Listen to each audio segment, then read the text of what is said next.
علماء نے جب دیکھا کہ لوگوں کے حالات بدل رہے ہیں, وہ دین کا جذبہ نہیں رہا لوگوں میں, تو فقہ حنفی ہی کے علماء نے یہاں امام ابو حنیفہ کے قول کو چھوڑا اور یہ فتویٰ دیا کہ اگر اب امام اور مؤذن کی تنخواہیں متعین نہ کی گئیں تو وہ جذبہ جو اسلاف میں صحابہ میں تھا نا کہ فری میں اپنے آپ کو وقف کر دینا امامت کے لیے, 8-10 مسجدوں میں تو ہوگا, اس کے علاوہ مسجدیں امامت سے خالی. دین کو بچانے کے لیے فتویٰ دیا کہ بھائی امام کی بھی تنخواہ ہو, مؤذن کی بھی تنخواہ ہو, مدرسے میں پڑھانے والے استاذ کی بھی تنخواہ ہو, تو یہ ادارے چلتے رہیں گے ورنہ برباد ہو جائیں گے. اور بھی بڑا اچھا فتویٰ دیا, اس کی وجہ سے الحمدللہ مسجدیں محفوظ, کیونکہ اب امام کی تنخواہ ہے تو وہ پابند ہے.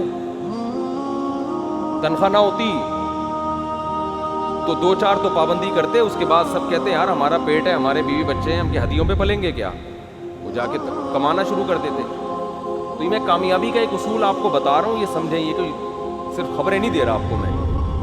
ہمارے یہاں مسئلہ یہ ہے کہ ہم پیسے خرچ کرتے ہوئے جان نکلتی ہے ہماری, ہر کام میں نا فری پھوکٹ میں. وہ دیکھو آواز ہی نہیں آ رہی,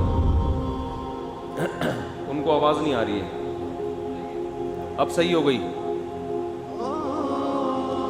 تو ہم نا ہر کام میں چاہتے ہیں کہ پیسے بچائیں اور فری میں کام ہو, اس کا پھر یہی حشر ہوتا ہے. جب دین کا کام نہیں ہو رہا,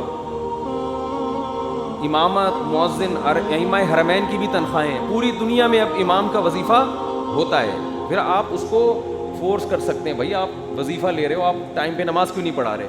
مؤذن کو آپ فورس کر سکتے ہو کہ بھائی وظیفہ لے رہے ہو, آپ ٹائم پہ اذان کیوں نہیں دے رہے. اگر وہ وظیفہ نہیں لے گا, اذان نہیں دے رہا, آپ کو بھائی اذان کیوں نہیں دے رہے ہو, کہ میں کیا تمہارا کھاتا ہوں جو مجھ سے پوچھ رہے ہو. غریبی میں چل رہی ہوگی, مؤذن کا جس دن موڈ ہوا ثواب کا اذان دے دے گا, موڈ نہیں ہوا تو کہے گا میں تو تمہارا باپ کا غلام تھوڑی ہوں. جو علماء حالات کو جانتے تھے انہوں نے کیا فتویٰ دیا کہ بھائی اب نہیں چل سکتا یہ معاملہ, اسلام کو بچانا ضروری ہے. اسلام کے بعض احکام ایسے ہیں تو تغیر زمان سے تبدیل ہو جاتے ہیں.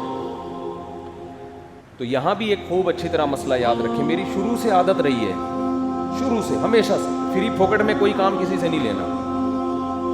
جو خود سے کر رہا ہے تو ٹھیک ہے, نہیں تو جب ہم رکھیں گے تو پیسے دے کے رکھیں گے, ورنہ نہیں, یا ورنہ پھر رکھو ہی نہیں, پھر ایسے ہی چلو. تو ہمارے جتنے ادارے ہیں, چاہے وہ مسجدیں ہوں, چاہے وہ مدرسے ہوں, چاہے وہ اسکول ہوں, یہ لوگ چاہتے ہیں کہ پیسہ نہ لگے, کام میں ایکوریسی پیدا ہو جائے. ایسا نہیں ہوتا.